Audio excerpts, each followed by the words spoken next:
Selamat pagi dok, Pagi, selamat pagi Mas Timothy. sehat terus dokter Rizky dalam petugas. Ya, semoga sehat ya. Dok, saya langsung saja ke pertanyaan yang sudah dikirimkan kepada kami melalui Instagram. Yang pertama ini dari @_PBA Puput. Dok, saya mau bertanya kenapa saya sering sakit bagian dada sampai tembus ke belakang. Dan jika saya tidur, susah bernafas, apalagi mengambil nafas dalam-dalam. Saya sudah mengalami ini selama 4 tahun terakhir. Nah, kira-kira ini kenapa ya dok? Oh ya, nyeri dada berarti ya. Jadi Hmm. nyeri dada itu penyebabnya sangat banyak. Ya, mulai dari yang paling luar itu bisa disebabkan karena adanya radang atau adanya infeksi di kulit bagian luar, misalnya pada pasien Hmm. herpes atau karena aktivitas. Tapi kalau dirasakan pada saat dia mulai tidur, bisa juga disebabkan karena ada misalnya mah yang kronik ya sehingga menyebabkan eh, asam lambungnya tinggi dan itu akan terasa panas di dadanya.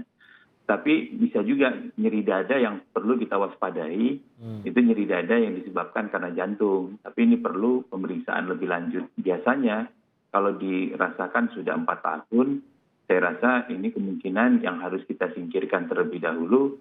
Apakah pasien atau Mbak Putri ini memiliki riwayat asma atau tidak? Itu yang pertama karena kita coba lihat dulu sesak nafas atau nyeri dada atau perasaan tidak nyaman di dada tersebut apa karena ada penyakit di paru atau di jantungnya. Jadi yang perlu diwaspadai terlebih dahulu adalah permasalahan di jantungnya. Oh, jadi biasanya begitu ya, kalau karena belum jelas apakah paru-paru atau jantung, biasanya diutamakan pemeriksaan jantung dulu sebelum memeriksa Betul, bagian lainnya ya? betul. Kalau ini perlu pemeriksaan lanjutan karena kita harus lihat di parunya aman atau tidak, kemudian baru kita lihat di jantungnya aman atau tidak. Nah itu, Jadi kalau sampai ada susah nafas pada saat mau tidur itu bisa dari jantung juga itu, Dok? Tidak lantas dari paru-paru? bisa dari jantung, bisa dari paru, bisa dari saluran cerna tadi. Jadi kan kondisi dia tidur agak datar, itu asam lambungnya meningkat sehingga bisa mengiritasi di area dadanya. Kan saluran cerna itu terhubung ke mulut kan Ya. melewati rongga dada juga. Oke, jadi itu yang harus diperiksakan. Kita ke pertanyaan kedua, ini dari @dian_drd, berumur 23 tahun. Dok, saya mau tanya, udah seminggu ini saya sering tiba-tiba mengalami nafas yang berat dan pendek, terutama saat sedang tiduran. Ini mirip juga tampaknya. Tapi tidak disertai demam dan flu. Nah ini kenapa dok? Sebelumnya 5 bulan lalu juga saya pernah mengalami hal ini. Penyebabnya karena alergi obat nyamuk bakar. Tapi saat ini saya sudah tidak pakai obat nyamuk tersebut. Mohon penjelasannya dok. Ya. Berarti awal gejala itu dia ngerasakan ada rangsangan dari luar terlebih dahulu ya, Ya. yaitu obat nyamuk bakar. Tapi setelah obat nyamuk bakar disingkirkan, perasaan sesak nafasnya atau perasaan tidak nyaman di dada itu masih muncul. Ini hampir sama dengan Mbak Putri tadi. Hmm. Ya, jadi kita harus lihat terlebih dahulu, yang pertama kondisi paru-parunya, kemudian riwayat alerginya. Nah, saya takutnya juga ini menjurus ke arah penyakit asma ya, karena serangannya terutama malam hari.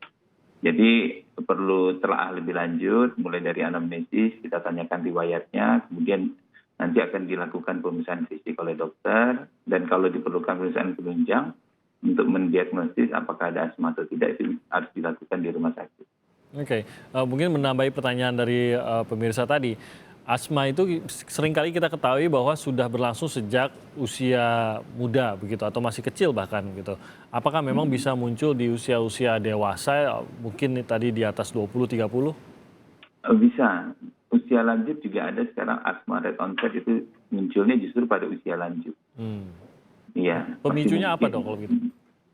Pemicunya pasti ada alergen ya, yang mengiritasi lingkungan pekerjaan yang memang banyak area yang partikel-partikel yang alergi oleh si pasien sehingga dia terpapar dan muncul asmanya.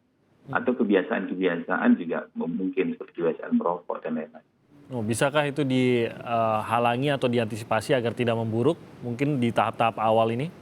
Bisa diagnosis dini, pencegahan, dilihat kira-kira yang menjadi paparannya apa itu dihindari.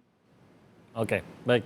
Kita ke penanya berikutnya dari @Irfan Ramadan. Saya itu gampang lelah, tapi alhamdulillah gak gampang sakit, Dok. Yang buat saya merasa cemas, saya gampang sesak nafas jika saya lari-lari kecil kurang dari 100 meter, nafas saya sudah tersengal. Apalagi kalau sedang berjalan di tanjakan, bahkan panjangnya kurang dari 10 meter. Nafasnya tersengal, dada dan kerongkongan sakit.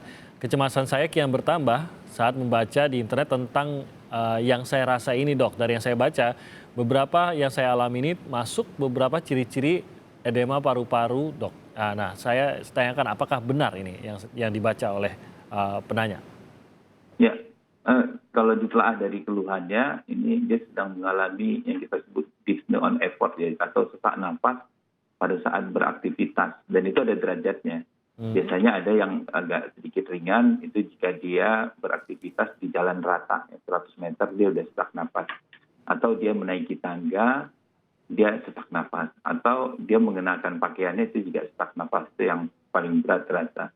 Nah, sesak yang disebabkan karena aktivitas ini juga bisa disebabkan karena gangguan di jantungnya yang paling sering, tetapi juga bisa disebabkan karena ada gangguan di paru-paru. Tentu saja kita tidak langsung menilai apakah si Pak Irfan tadi ya, Pak Irfan ini mengalami udem paru atau mengalami gangguan jantung atau tidak, karena kita mesti melakukan anamnesis lebih lanjut.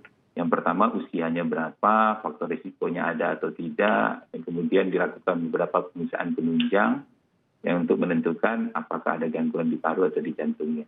Berarti ini sama ya, harus memeriksakan kondisi paru dan jantung. Iya, Tapi jelas betul. ini ada gangguan begitu ya, Dok, kalau Ini ada memang gangguan. mudah lelah seperti itu. Baik, Dok, kita akan kembali lagi nanti usai jeda.